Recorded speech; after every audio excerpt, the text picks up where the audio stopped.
Greetings everyone.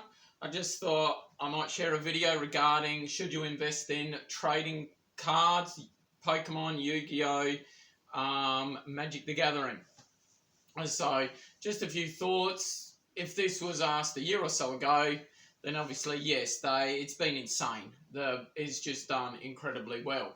So will that continue? That's the thing, and nobody honestly really knows whether that'll continue or not. You see, you need to think, why are they going up? Why is it doing so well all of a sudden? Okay, now main theory would be a lot of governments stimulus. People are getting money coming in, and what are they doing? They're finding ways to spend it. They're not putting it aside and waiting for 6 months or a year when they might not have money. And they're looking to put in collectibles, not just trading card games. Bitcoin, shares, stocks, anything collectible, they're all doing really well. So this whole market is doing really well. The question is it a bubble and will it last? So the thing is, when assets start going up, it's the old saying, a rising tide lifts all boats, so everything's going up. The tide will go out at some stage, and then what are we left with? And how are we going to approach that? If we want to invest in trading cards, what is the best way to do it, you know? So if you look at history, you want your sealed products. Booster packs, booster boxes, things like that. You open cards, any of the newer sets, they generally go down. If you get some of the early ones, if you're a collector, then that's fine, and some of them probably will do okay.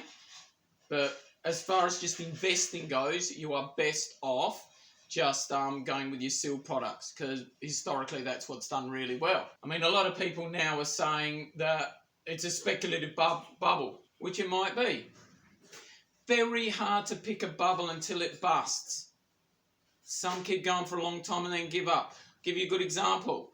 A long time ago, I was very keen on Bitcoin, and I thought it ticked all the boxes. I thought this is really good.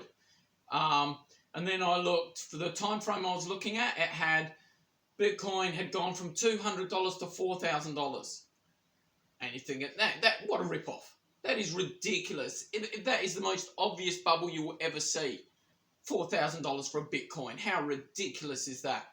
So, of course, I passed on it. What's it now? Around 30,000. Okay?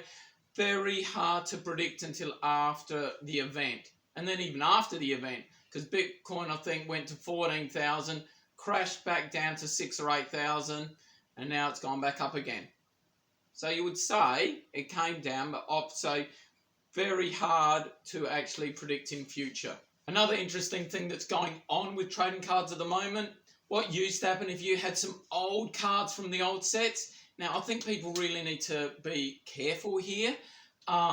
So you got your early edition ones, and people sent them off for grading, and they came back 9.5s, whatever. And then people, I guess, had a lot of confidence in what they were buying because it had been graded professionally. New trend now is people are opening new packs, getting them graded. And they get it, oh, look at this fancy card from a new set. It's a 10, it's a 9.5, and it's the only one out there. Okay. You need to think, is that likely to be the only one? These things take 6 months, a year, whatever, to get graded and come back. There could be a lot of this coming through. There could be a lot of that that's about to hit the market.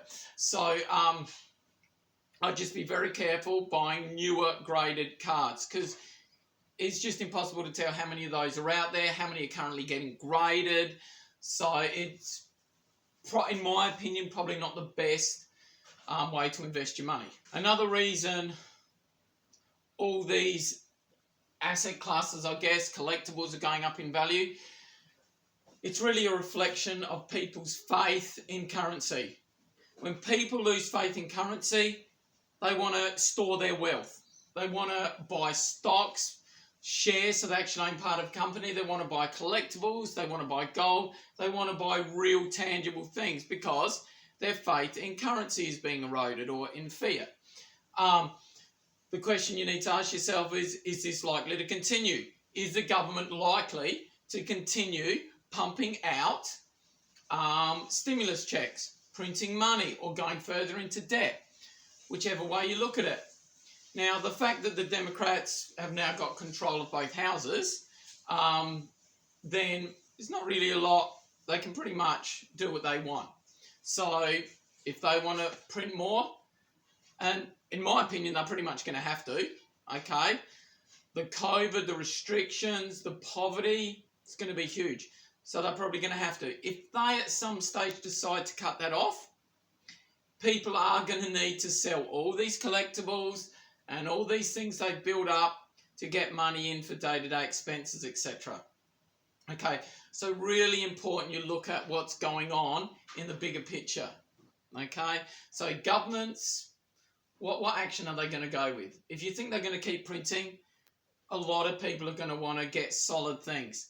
Now, the one class which surprises me, which hasn't had a stellar rise, like Bitcoin, your trading cards, coins, etc., gold. Gold has not had a huge rise yet. Maybe it will, maybe it won't. However, that is another area people traditionally get into when they lose faith in fiat currencies. So maybe that might take off. That's just something I'd really keep an eye on closely. If you want to start collecting cards and things like that, individual cards. So what a general Timmy would do, I remember like when I was a kid, I collected stamps. I'd go into the stamp shop and there'd be a pack of 5,000 stamps for $5. What a bargain! Or you could buy a single stamp for $5. Of course, why would you buy one stamp for $5 when you can buy 5,000 for $5? Obvious choice. If you look at it today, that pack of 5,000 stamps would still be worth $5. You might not even be able to give them away. And that stamp that was $5 might be worth $40 or $50 today. Okay? So let's say you've got a spare $50 to spend and you think, you know what? I want to buy some cards, some individual cards. You could buy 10 $5 cards or one $50 card. As a general rule, you might get lucky if you really follow the market and you just know some cards are going to go up in value and that's a different thing. But if you're not real sure, as a general rule, those $5 cards and you bought 10 of them might be worth $6 or gone down. As general, they don't have a lot.